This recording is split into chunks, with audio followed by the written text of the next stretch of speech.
Hello बच्चों, आज हम समझने वाले हैं हार्ट के बारे में। तो हार्ट हमारा क्या होता है और क्या फंक्शन परफॉर्म करता है। देखिए, हार्ट हमारा एक मस्कुलर ऑर्गन होता है। अगर इसका शेप की बात करते हैं तो इसका स्ट्रक्चर जो होता है एक बंद मुट्ठी यानी क्लोज फिस्ट की तरह होता है। अगर करें तो इसके अंदर ऐसी मसल्स होती हैं, कार्डियक मसल्स होती हैं, जो स्पेशल टाइप की मसल्स होती हैं, जो कभी जीवन भर कभी थकती नहीं है, वो कभी भी नहीं रुकती हैं। हम लोग रुक जाएंगे पर वो कभी नहीं रुकेंगी। यानी कि ये जो हार्ट है ना, स्पेशल टाइप की मसल से मिलकर बना होता है। इसकी जो बाहर की कवरिंग होती है ना, उसको बोलते हैं पेरिकार्डियम। पेरिकार्डियम बोलते हैं हार्ट की बाहर की लेयर को। अच्छा ठीक है, ये तो मेजर सी बड़ी सी बात हो गई। और इसका मेन फंक्शन क्या है? इसका मेन फंक्शन ये है कि ये ब्लड को पंप करता है, यानी कि ये एक पंपिंग मशीन है। बस इसका मेजर यही काम है। क्या काम है इसका?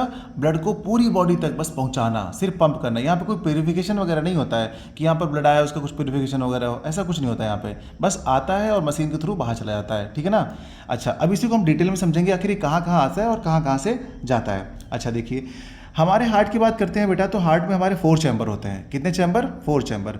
2 अपर चैम्बर होते हैं एंड 2 लोअर चैम्बर होते हैं। जो अपर चैम्बर होते हैं ना, उनको बोलते हैं हम लोग ऑरिकल, या ऑरिकल का मतलब कि एट्रिया।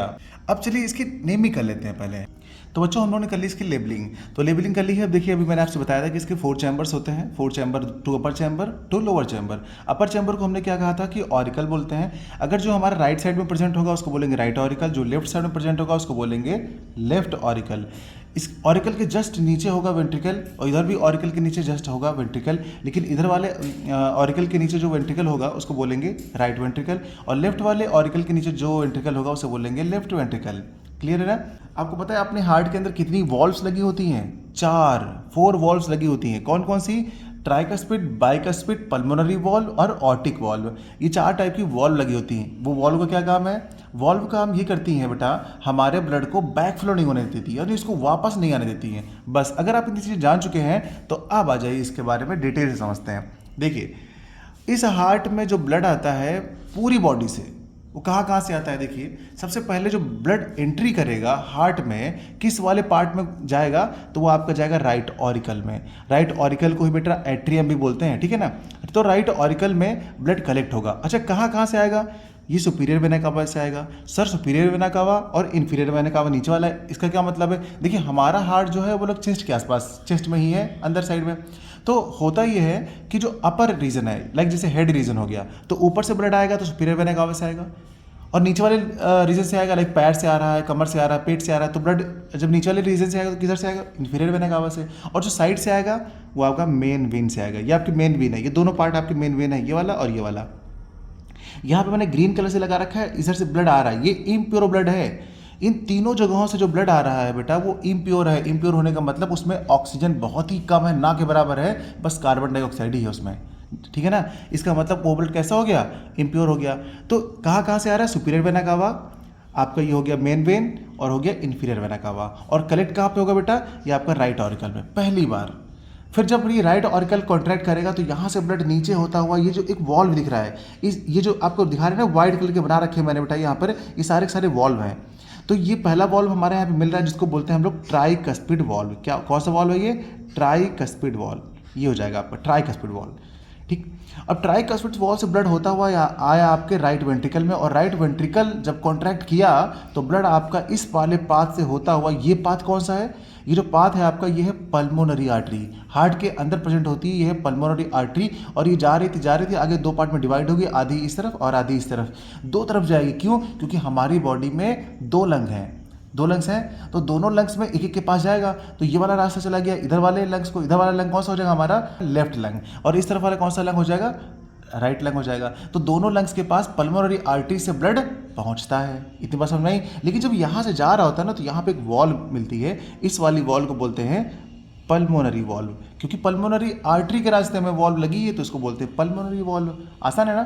अच्छा, अब ब्लड यहाँ से आया बेटा, लंग्स के पास चला गया, दोनों लंग्स में चला गया आराम से। अब जब लंग में ब्लड चला गया तो होता क्या है कि देखिए, यहाँ से ब्लड जा रहा है, मैं एक तरफ को दिखा रहा हूँ, एक तरफ आप इमेजिन करिएगा जस्ट। ठीक है ना? यहाँ से ब्लड आया और आकर के लंग में चला गया, ये ब्लड आकर के इसमें चला गया। ठीक है ना? जब ये ब्लड आया था बेटा तो ये कैसा था? इम्प्योर था। कैसा था? इम्प्योर ब्लड था। ये ध्यान रखिएगा, इम्प्योर का मतलब है डीऑक्सीजनेटेड। लेकिन जैसे ही लंग्स में गया तो लंग ने क्या किया? लंग्स ने वहाँ पर चेंज कर दिया, एक्सचेंज कर दिया। क्यों एक्सचेंज कर दिया? क्योंकि हम जो सांस ले रहे हैं बार बार सांस छोड़ रहे हैं वो यहीं पर तो एक्सचेंज हो रहा है, तो तुरंत उसने कार्बन डाइऑक्साइड को बॉडी से बाहर निकाल दिया और जो ऑक्सीजन थी तुरंत वापस दे दिया। लेकिन जब वापस आई ऑक्सीजन तो अब हमारा ब्लड उस रास्ते से नहीं जाएगा, अब लंग्स के बाद ये इस रास्ते से आएगा। तो इस वाले रास्ते का नाम क्या है? जो ये रास्ते लगे हुए हैं आपके, इसको बोलते हैं पल्मोनरी वेन। तो ये दोनों के दोनों आपके क्या है? पल्मोनरी वेन है। अब पल्मोनरी वेन में कैसा ब्लड होता है बेटा? प्योर ब्लड होता है। तो ध्यान रखिएगा ये आपका प्योर ब्लड कैरी करता है, प्योर ब्लड, ठीक है। और ये वाला कैसा था? Impure blood. इम्प्योर, प्योर का मतलब यही है कि ऑक्सीनेटेड और डीऑक्सीनेटेड, ठीक है ना। तो प्योर ब्लड एंट्री कर रहा है हमारी पल्मोनरी वेन से। तो अब हार्ट के किस चैम्बर में जा रहा है बेटा? अब हार्ट के ऊपर वाले इस चैम्बर में जा रहा है जिसका नाम क्या है? Left auricle. इसके अंदर अब हमारा ब्लड आ गया प्योर होकर के। जब यहाँ पे आया तो ये भी कॉन्ट्रैक्ट करेगा, जब ये कॉन्ट्रैक्ट करेगा तो ब्लड नीचे आ जाएगा। लेकिन यहाँ पे एक वॉल्व मिल रहा है, इस वॉल्व का नाम है बाइकस्पिड वॉल्व। बाइकस्पिड वॉल्व यानी आपके लेफ्ट ऑरिकल और लेफ्ट वेंट्रिकल के बीच में कौन सा वॉल्व लगा है? Bicuspid valve. हम यूँ कह सकते हैं कि प्योर ब्लड के बीच में, जब प्योर ब्लड आता है आपके ऑरिकल से वेंट्रिकल में, तो उसके बीच में कौन सा वॉल्व लगा होता है? Bicuspid valve. एक बार ऐसे पढ़ लीजिए कि क्वेश्चन चाहे जहाँ से पूछा जाए आप अच्छे से बता पाएँ। उसके बाद जब ब्लड यहाँ पे आ चुका है बेटा, तो यहाँ से ब्लड होने के बाद अब इस रास्ते से जाएगा, क्योंकि ये तो बैक फ्लो नहीं होने देगा। जब फिर से कॉन्ट्रैक्ट करेगा तो ब्लड वापस जा नहीं सकता, क्योंकि ये तो वॉल्व लगा हुआ है। अब ब्लड आपका इस रास्ते पे जाएगा, ये जो ये वाला पाथ दिख रहा है यहाँ से, इस वाले पाथ में जाता हुआ यहाँ से होता हुआ चला जाएगा आपका ब्लड इसके अंदर से और ओटा में चला जाएगा। ब्लड अब आपका इस वाले पार्ट में जाके ऑर्टा में चला जाएगा। अच्छा, ऑर्टा क्या है? ऑर्टा हमारी एक बड़ी सी मोटी सी थिक सी आर्टरी है और जिसके अंदर प्योर ब्लड कलेक्ट होता है हार्ट का। वही कहाँ से? लेफ्ट वेंट्रिकल से, है ना। तो अब यहाँ से भी एक वॉल्व लगा हुआ है, देखिए यहाँ पर भी। तो इस वॉल्व का क्या नाम है? आउटिक वॉल्व। क्योंकि भाई अरोटा के रास्ते पे लगा हुआ है तो ऑर्टा के रास्ते पे लगा हुआ है तो ऑर्टिक वॉल्व हो जाएगा हमारा।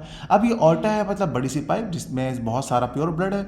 अब वो छोटी छोटी पाइप्स में बट गया, यानी छोटी छोटी आर्टरीज में। अब ये जो आर्टरीज हैं यही प्योर ब्लड लेकर के पूरी बॉडी के सारे पार्ट्स में पहुँचाती रहेंगी। यानी बॉडी के जो भी पार्ट्स होंगे सभी जगह पर आर्टरीज ही हमारा प्योर ब्लड लेकर जाती हैं। और उसके बाद वहाँ से लाने का काम कौन करता है? वेन्स करती हैं। अब समझ गए ना आप? आर्टरीज प्योर ब्लड को हार्ट से लेकर जाती हैं बॉडी तक और बॉडी से इम्प्योर ब्लड को वेन्स लाती हैं हार्ट तक।